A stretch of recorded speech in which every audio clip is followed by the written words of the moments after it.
ندوس عليها كده يا جماعة. تمام، موجودة طبعا في اي ريموت. دي الطريقة التانية. السلام عليكم ورحمة الله وبركاته، اهلا وسهلا بكم في فيديو جديد. حلقة موضوعنا النهاردة ان شاء الله هنتكلم على حاجة يعني يا رب تفيدك. في طبعا بعض الاشخاص يعرفوها وفي بعض الناس ما تعرفهاش.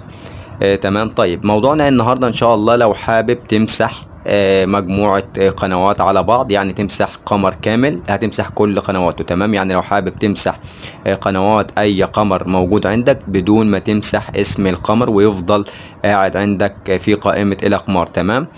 طيب معانا النهاردة ان شاء الله خطوتين هنشوفهم مع بعض دلوقتي، يا ريت تتابع الفيديو للنهاية. تمام. طيب اول طريقة معانا طبعا هنشوفها مع بعض دلوقتي. اول حاجة بندوس على زرار المنيو. اول حاجة طبعا بندوس على زرار المنيو، بتطلع قدامنا اللوحة اللي واضحة قدامنا دي. عندنا ضبط الهوائي، قائمة الأقمار الصناعية، قائمة الترددات، ضبط المحرك، ضبط الحد. تمام. بنيجي بنخش كده عند قائمة الأقمار الصناعية زي ما واضح قدامنا. هيظهر هنا عندنا طبعا الأقمار. تمام، عندنا طبعا أقمار كتير حسب الأقمار اللي أنت مركبها، سواء 2 3 4 5. تمام. طيب دلوقتي احنا لو حابين نمسح مثلا قنوات قمر الهوت بيرد، تمام، هنيجي عند قمر الهوت بيرد كده وبنقف عليه وبنعلم عليه علامة صح اللي واضحة قدامنا. هنعلم عليه علامة صح اللي واضحة قدامنا. طيب عندنا اول طريقة ممكن تكون موجودة في بعض الرسيفرات وممكن ما تكونش موجودة. تمام، لو مش موجودة عندك يبقى هتتابع معانا الخطوة التانية. تمام. طيب بعد ما علمنا على قمر الهوت بيرد زي كده وعاوزين نمسح كل قنواته واسم القمر يفضل موجود في قائمة الاقمار، حتى لو حبينا نبحث عليه بعد كده تمام، يبقى الموضوع سهل ونبحث عليه عادي خالص، مفيش اي مشاكل. تمام. طيب هنلاقي كلمة عندنا هنا يا جماعة اللي واضحة قدامنا دي، لو ما شايفينها أنا معلم عليها دلوقتي. تمام، مكتوب إزالة جميع القنوات، إزالة جميع القنوات وقدامها رقم 0. تمام. طيب عاوزين نمسح القنوات كلها لقمر الهوت بيرد، بنيجي عند كلمة إزالة جميع القنوات وبنضغط 0. تمام. لو طلب طبعا مننا الباسورد بتدخل الباسورد، هياخد بعض الثواني.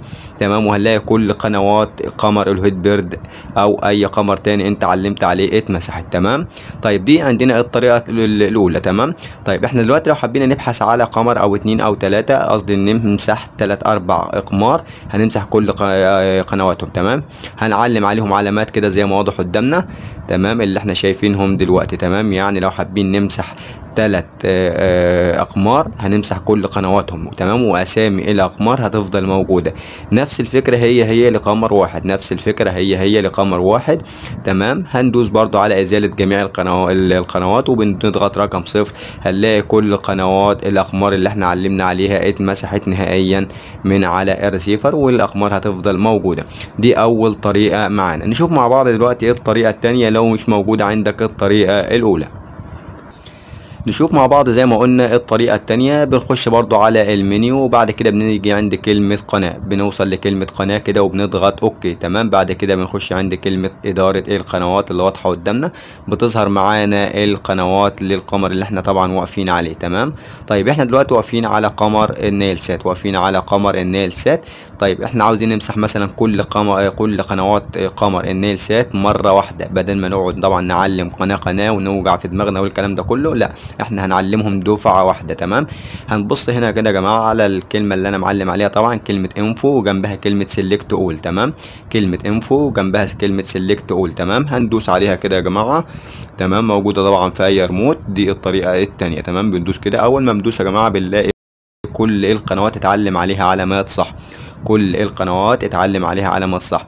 لو عايزين طبعا نشطب كل القنوات مرة واحدة واسم القمر هيفضل موجود. تمام، يعني احنا مش هنمسح يا جماعة القمر، احنا هنمسح قنوات القمر كلها دفعة واحدة. تمام. بنيجي عند كلمة شطب، بنيجي عند كلمة شطب كده يا جماعة وبندوس على الزرار الأخضر، بيطلب مننا الباسورد زي ما واضح قدامنا، بندخله أيا كان الرقم.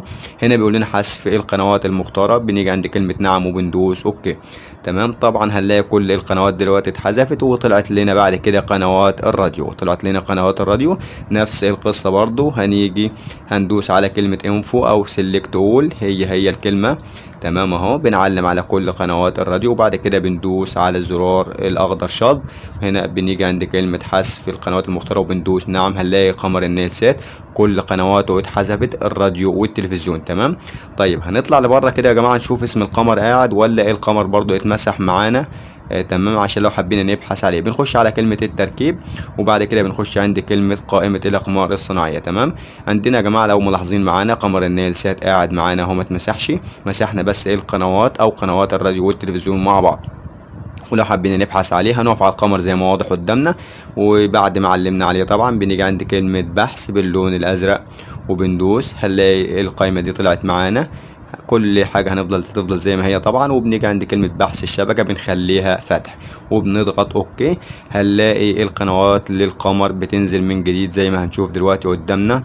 تمام اهو، لو حبينا نبحث عليه من جديد اهو، ادي قمر النيل سات يا جماعة بينزل تاني. والموضوع ده ممكن تطبقه على اي قمر انت عايز تمسحه او تمسح قنواته، والقنوات تفضل موجودة بدون اي مشاكل. تمام، طيب احنا مش هنخلي القمر يكمل يا جماعة وهنطلع.